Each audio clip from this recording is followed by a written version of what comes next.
আসসালামু আলাইকুম ওয়ারাহমাতুল্লাহ। প্রিয় দর্শক, নামাজ ইসলামের সবচেয়ে গুরুত্বপূর্ণ ইবাদত। নামাজ ইসলামের একটি শক্ত স্তম্ভ। প্রতিদিন 5 ওয়াক্ত নামাজ পড়া আমাদের উপর ফরজ। আমরা সাধারণত মনে করি যারা নিয়মিত নামাজ পড়ে তাদের জন্য জান্নাত নিশ্চিত, তারা কখনোই জাহান্নামে যাবে না। কিন্তু কোরআন আমাদের সামনে একটি ভয়ঙ্কর বাস্তবতা তুলে ধরে। কিছু মানুষ আছে যারা নিয়মিত নামাজ পড়ে, তবুও তাদের নামাজ তাদের জান্নাতে নয় বরং জাহান্নামের দিকে ঠেলে দেয়। কেন এমন হবে? কারা এই অভিশপ্ত নামাজি?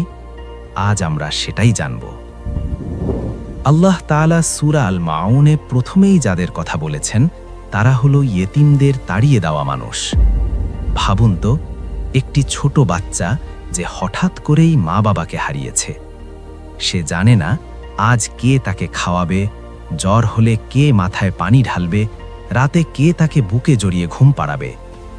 আমরা নিজের সন্তান নিয়ে দিন-রাত চিন্তায় থাকি, কি খাওয়াবো, কোথায় পড়াবো, কখন ঘুরতে নিয়ে যাব।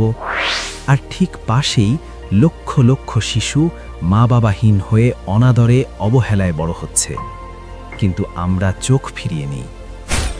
আল্লাহ তাআলা বলেন, যারা ইয়েতিমদের তাড়িয়ে দেয় তারা আসলে বিচার দিনকেই অস্বীকার করে। এটা খুব কঠিন কথা, কারণ যার অন্তরে আখিরাতের ভয় থাকে সে কখনো ইয়েতিমের উপর নিষ্ঠুর হতে পারে না। ইসলামে শুধু নামাজ, রোজা, হজ নয়, মানুষের প্রতি দায়িত্ব পালন করাও ইবাদত। ইয়েতিমের হক এত বড় যে আল্লাহ কোরআনে বারবার তাদের কথা বলেছেন। আমরা অনেকেই বলি, আমি তো ইয়েতিম তাড়াই না, কিন্তু বাস্তবতা কি? ইয়েতিমখানা থেকে সাহায্য চাইলে দারোয়ানকে বলা হয় ঢুকতে দিও না।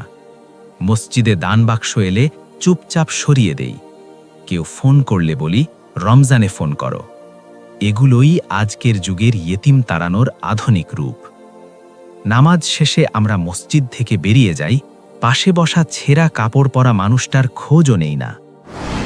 এরপর আল্লাহ বলেন মিসকিন ও অভাবীদের কথা, যাদের খাবার নেই, থাকার জায়গা নেই, পরনের কাপড় নেই। আমাদের ঘরে খাবার জমে থাকে, কিন্তু তারা জানে না আগামীকাল খাবে কিনা। আল্লাহ তাআলা বলেন, যারা অভাবীদের খাবার দিতে উৎসাহও দেয় না তারাও ধ্বংসের যোগ্য। এরপর আসে সেই ভয়ঙ্কর আয়াত, ধ্বংস তাদের জন্য যারা নামাজ পড়ে। ওয়াইল অর্থ ভয়াবহ শাস্তি, চরম দুর্দশা। কেন এই নামাজিরা ধ্বংস হবে? কারণ তারা নামাজের ব্যাপারে খামখেয়ালি, সময়ের মূল্য দেয় না, দুনিয়াকে আল্লাহের উপর প্রাধান্য দেয়। নামাজ পড়ে কিন্তু নামাজ তাদের চরিত্র বদলায় না। আরেক দল আছে যারা লোক দেখানোর জন্য নামাজ পড়ে। মানুষ দেখলে সেজদা লম্বা, মানুষ না দেখলে তাড়াহুড়া। তাদের নামাজ আল্লাহের জন্য নয়, মানুষের জন্য।